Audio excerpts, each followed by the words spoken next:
mogul off the field, and a really, really, really good representation of what a giant football player is supposed to be. Leonard Marshall, how's everything going I'm with you? doing well, John. How you doing, buddy? Doing well. This is an honor. Terrific. This is an honor to speak with you, and this is a wonderful cause that we're a part of right now. I just kind of wanted you to speak about, we all know what you did on the field.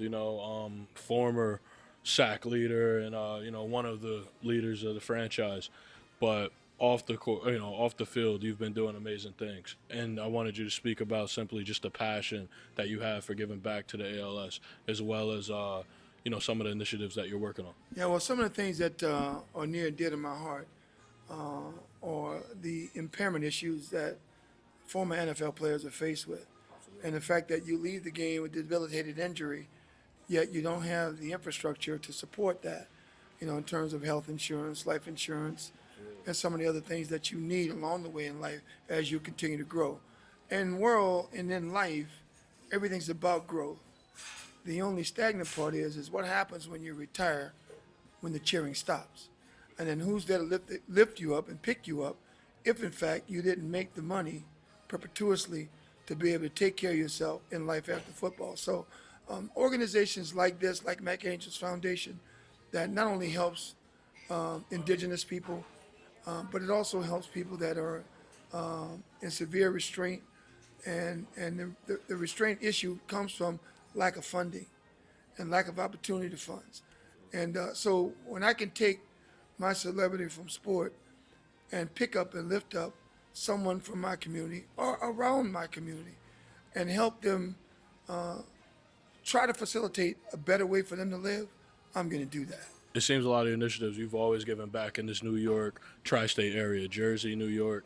What are your ties outside, obviously being a giant football player, but what about this tri-state area that means a lot to you? I know you're tied in with Greg Schiano and the Rutgers, University. What about this Jersey and New York area really speaks to your heart? Well, I've been here since I was 20 years old. I came here in 1983.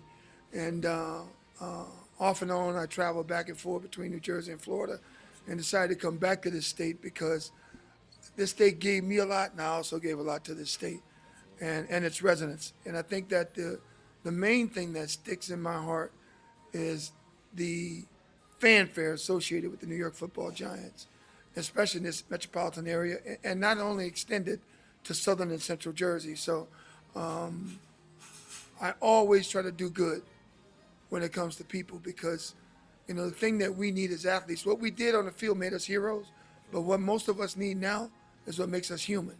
And every now and then, one of us may fall and may need that hand up. I'd like to be that supporting guy to become that hand up, especially to one of my brothers. I couldn't think of any other guy. So sometimes I get mad at some of the marketing and the references behind, athletes being selfish. I think we're some of the most unselfish people there are, and I think I take personal account for that. In that some people think that we are selfish, when in fact it's the opposite. I think that most of us give more than we receive, and I'm hoping that the level of the playing field takes place somewhere in my lifetime. I'm going to transition slightly a little bit into the football. I got two more for you. Simply just we just kind of spoke about your ties to Greg Schiano and Rutgers University, Yeah. and they're slowly but surely building that situation back up and that program back to relevance. What are your expectations for those guys, and what do you kind of want to see out of Rutgers University to take that next step? Well, I could tell you this: in the world of NIL now, in the recruiting process of attracting good players, Coach Schiano seems to have his hand on the pulse. To be able to continually do that, there's a lot of raw talent in this state. You know, both in basketball, football, baseball, tennis, track and field, and whatever. But I think it's indigenous or indicative, rather, of the people in this state. There's a lot of wealth in New Jersey, and that wealth needs to come to the forefront and get behind some of these young people. Be supportive of combines, be supportive of opportunities that kids have to do things of positivity versus, these kids carrying guns and killing each other in the streets and doing some of the stupid stuff that I see going on. So I would love to see more of that, and hopefully in time those things come of age, And if I'm offered the opportunity to be part of it, I will.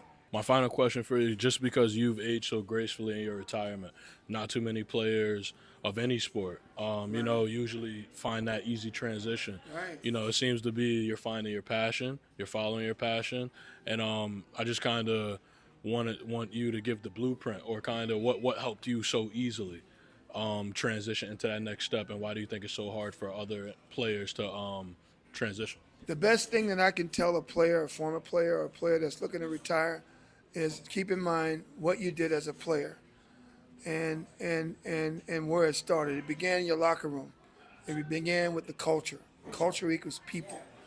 And then people of character is how you build an organization. Build yourself a fortress around you of people of character, people of integrity, people with purpose, people with a mission, people that want to accomplish things in life.